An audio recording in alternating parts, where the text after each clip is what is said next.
you know, like just popularity, whatever it is. That may be your keys, but like you said, when you get to the gates of heaven, you hoping you got the keys to get in. After all your trials and tribulations and everything you went through, and like your walk, your path, you hope that it leads you there. Yes. Yeah. Yes. See, and I'm looking at it. I'm understanding. I'm listening to. I'm loving it. But I'm also thinking the visual.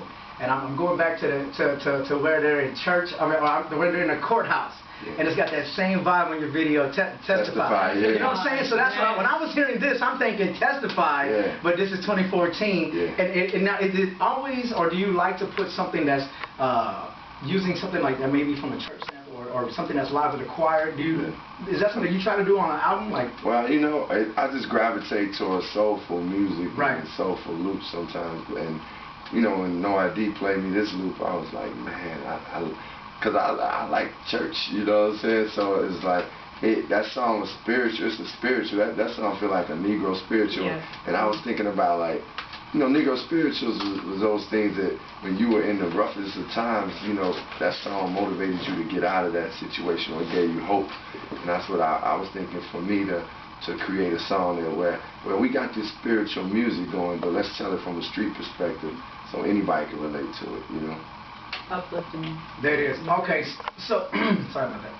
I was choking right there. All right, so Vince Staples, you linked up with Vince Staples. Yeah. I know a lot of people, maybe in the past couple months, a lot of people talking about Vince Staples. Dude's starting to buzz right now. Yeah, he cold, man. Vince Staples is cold. Like I really think that he's one of the great new artists that we got of this day and time. And like, you can hear it on Kingdom, but you hear it on his mixtapes and EPs, and like he approaches rap from a fresh perspective, and he a street dude that got like thoughts, and you know, he expresses his emotions, and like I think that's good in hip hop, you know, and his voice is dope. So I love Vince Staples. So was it a situation like you reached out to him? Was it a cool, or yeah, he reached out to you?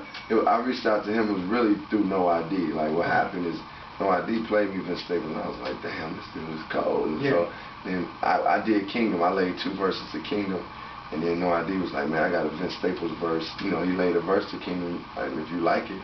And I was like, oh man, I love it. Shoot. Yeah. I feel like all the artists that I brought on this album, or that are on this album, man, they brought like A+ level raps, you know, and they really, like Little Herb, who's from Chicago, his raps was introspective on the intro. It's a song called The Neighborhood. He gets like, and you know, you don't always hear him rap introspectively like that, you know, and kind of where you feel the story, because usually they talking about, look, I'm a hitter, blah, blah, blah. And I mean, he dope, Herb is dope, don't get me wrong, but it's good to hear him talk a little bit like, man, you know, like he was talking about being raised in a small house, his granny raised him, and this, you know, you get an understanding. Like that's what I want this project to give people an understanding of what's going on. Do you want to play that record right now? Yeah, The Neighborhood. Yeah, we can play The Neighborhood. Let's okay. You play the whole album. All right, let's run into it now. Come introduce him. All right, check it out, y'all. This is The Neighborhood featuring Lil Herb. This is Chicago to the world. Let's go. All right.